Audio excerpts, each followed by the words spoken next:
were never really specified, so it was really hard to sort of Uh-huh. figure out exactly where the headache was. Uh-huh. You're doing it very well, my dear. Thank you, sir. Yeah.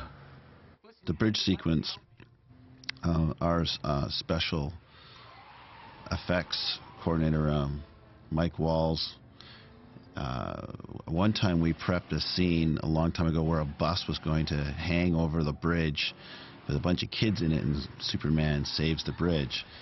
Well, so we got to go back and do it with a car this time, and Mike did an amazing job.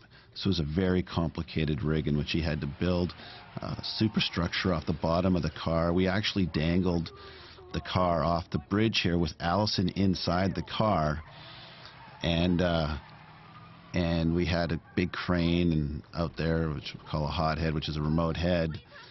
And Allison was great. She was dangling out there in the car over the edge of this bridge.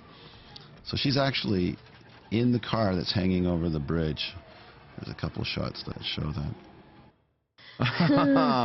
And Bravo. we're out. Intermission. What's gonna happen? I could just start watching this show. It's pretty good. It really is good. Doesn't Adam watch it? Yeah.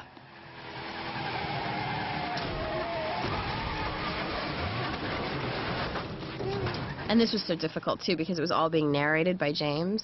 So it was like, and you're stuck, and you have a headache, and he's hitting you again, and you pass out on the window. Right, right. And, And you like, think it's going to be terrible when it's on, and Yeah. they edited it together, and it looks great. yeah, the editor has to be my best friend Yeah. sometimes. I think we had 3 Ford Thunderbirds. One was rigged on the bottom of a forklift. One was the good car, and then there was the stunt car. But unfortunately, we wrecked all the cars, so we didn't have a good car anymore. Tom plays the faux strength so well. He does. He's Oh. got that face down. It's awesome. Oh, yeah. And in this, they wanted it to be like Pulp Fiction, which is very cool. Oh, sure. Oh.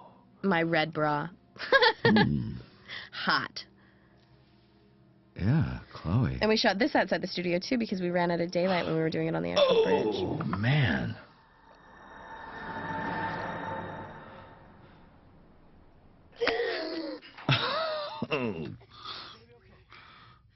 Homage to Pulp Fiction. Wow, they cut that down. That was a lot bigger when we shot it. Yeah? But yeah, they made it not as big a deal. It's good. It was a pretty big deal, though. Yeah, I guess so. Well, I always you- remember things as being 100 times bigger Well, than right, they because are. you were there, feeling them inside, and no, yeah, but it's... Yeah. Future, if you want to reactivate one of my old projects. Look at us. Dasher. Dasher?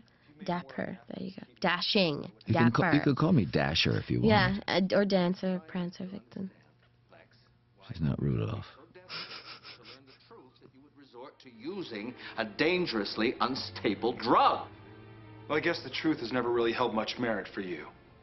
I hate the idea that one day Smallville will end, and I won't go into work and work with these guys anymore. Oh, I love it when Lionel loses it. They both put an awful lot of homework and time into preparing, and I'll even get emails from John as he's working through it. Nothing is by chance. I'm never gonna get it. Oh, that's so great. See, they established what he really wanted from his Yeah. dad in the scene with me. Yeah.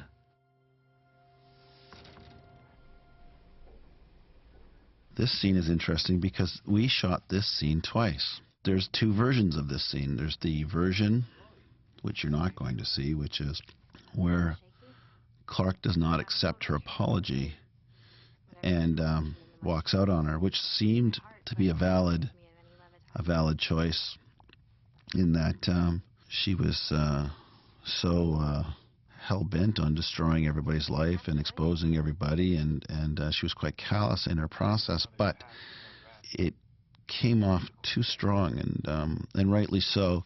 So we ended up reshooting this scene where Tom accepts her apology, and as Miles and Al both pointed out, is that she was under the influence. It wasn't her that did these things. She was infected by kryptonite, and for our hero to walk out on her was a fairly strong statement.